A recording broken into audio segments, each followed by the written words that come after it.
ನಮಸ್ಕಾರ ವೀಕ್ಷಕರೇ, ನಾನು ನಿಮ್ಮ PH ನಾಯ್ಕೋಡಿ.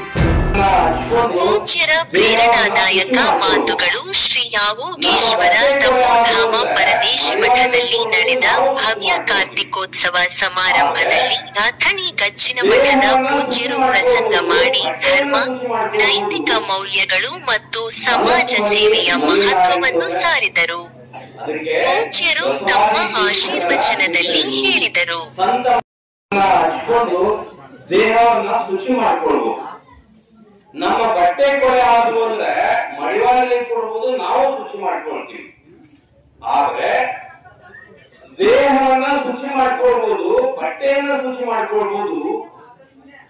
ಮನಸ್ಸು ಮಲಿನ ಆಯ್ತು ಅಂದ್ರೆ ಅದಕ್ಕೆ ಬಸವಾದಿ ಶಿವಶರಣರ ಚಿಂತನೆಗಳು, ಸಂತ ಮಹಾಂತರ ಅದ್ಭುತವಾಗಿರುವಂತ ಏನು ಚಿಂತನೆಗಳನ್ನ ಚಿಂತನ ಮಂತ್ರ ಮಾಡಿಕೊಂಡು ನಮ್ಮ ಜೀವನದಲ್ಲಿ ಅಳವಡಿಸಿಕೊಂಡು ಬದುಕಿದ್ರೆ ಆ ಬದುಕು ಬಂಗಾರ ಆಗ್ತದೆ. ಇವತ್ತು ಪರಮ ಪೂಜ್ಯರು ಕೋಡೇಕಲ್ಲಿನ ಪರಮ ಪೂಜ್ಯ ಹೇಳಿದ್ರು, ಇವತ್ತು ಕಾರ್ತಿಕ ಭೌತಿಕವಾಗಿರುವಂತ ದೀಪ ಅದು ಎಷ್ಟೊತ್ತು ಉರಿತದೆ? ಒಂದು 10 ನಿಮಿಷ, ಅರ್ಧ ಗಂಟೆ, 1 ಗಂಟೆ ಉರಿಬಹುದು. ಆದ್ರೆ ಜ್ಞಾನದ ದೀಪ, ವಿವೇಕದ ದೀಪ, ಅರಿವಿನ ದೀಪ ಇದು ಒಂದು ಸಾರಿ ಮನುಷ್ಯನ ಮನಸ್ಸಿನಲ್ಲಿ ಒಂದು ಪ್ರೇರಣೆಯನ್ನ ನೀಡಿತು ಅಂದ್ರೆ ಜ್ಞಾನ ಇಡೀ ಜೀವನವನ್ನ ಬೆಳೆಸ್ತದೆ. ನಿಮಗೆ ಒಂದೇ ಒಂದು ಮಾತು ಹೇಳ್ತೀನಿ.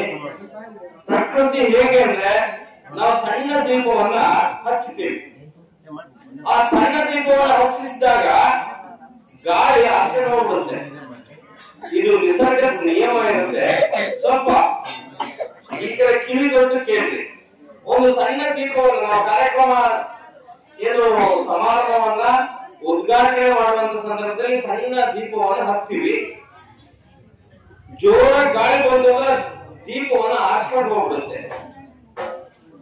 ಅದೇ ದೀಪ ಅದು ಪ್ರಜ್ವಲಿಸ್ತಾ ಜಾಸ್ತಿ ಆಯ್ತು ಅಂದ್ರೆ ಸಣ್ಣ ದೀಪ ಇದ್ದಾಗ ಯಾವ ಗಾಳಿ ಆರಿಸಿರುತ್ತಲ್ಲ ಅದೇ ದೀಪ ಸ್ವಲ್ಪ ದೊಡ್ಡದು ಆಗ್ತಾ ಹೋದ್ರೆ ಗಾಳಿನೇ ಸಪೋರ್ಟ್ ಮಾಡುತ್ತೆ.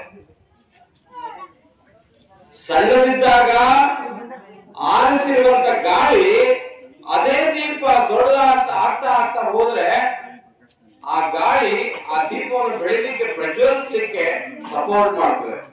ನಿಸರ್ಗದ ನಿಯಮ ಇಷ್ಟೇ. ನಾವು ಸಣ್ಣವರಿದ್ದಾಗ ಯಾರು ನಿಮ್ಮನ್ನ ನಿಂದಿಸಿರ್ತಾರೆ, ನೋಯಿಸಿರ್ತಾರೆ, ಯಾರು ಹಿಂಸೆ ಕೊಟ್ಟಿರ್ತಾರೆ, ಯಾರು ಅಪಮಾನ ಮಾಡಿರ್ತಾರೆ, ಅವ್ರ ಮತ್ತೆ ಅವನ್ನೆಲ್ಲ ಮರೆತು ನೀವು ಸ್ವಲ್ಪ ಮೇಲ್ ಬರ್ರಿ. ಯಾರು ಬೈದಿರ್ತಾರೆ ಅವರೇ ನಿಮ್ಮನ್ನು ಹೊಳಲಿಕ್ಕೆ ಪ್ರಾರಂಭ ಮಾಡ್ತಾರೆ. ಇದು ವಿವೇಕದ ದೀಪ, ಜ್ಞಾನದ ದೀಪ. ನಮ್ಮೆಲ್ಲರ ಜೀವನದಲ್ಲಿ ಅಪಮಾನ, ಅವಮಾನ ಆದ್ಮೇಲೆ ಸನ್ಮಾನ ಸಿಗೋದು. ನಾವು ಹೋಗುವಂತ ದಾರಿಯಲ್ಲಿ ಸಣ್ಣ ಸಮಸ್ಯೆಗಳಿಗೆ ಅಂಜಿದ್ವಿ ಅಂದ್ರೆ ಜೀವನ ಮಾಡ್ಲಿಕ್ಕೆ ಆಗುದಿಲ್ಲ. ಜೀವನ ಅಂದ್ರೆ ಸವಾಲು, ಜೀವನ ಅಂದ್ರೆ ಹೋರಾಟ, ಜೀವನ ಅಂದ್ರೆ ಸಂಘರ್ಷ. ಇವುಗಳ ಮಧ್ಯ ಅವುಗಳನ್ನೆಲ್ಲ ಲೆಕ್ಕಿಸದೆ ನಮ್ಮ ಏನು ಒಳ್ಳೆಯ ಉದ್ದೇಶ,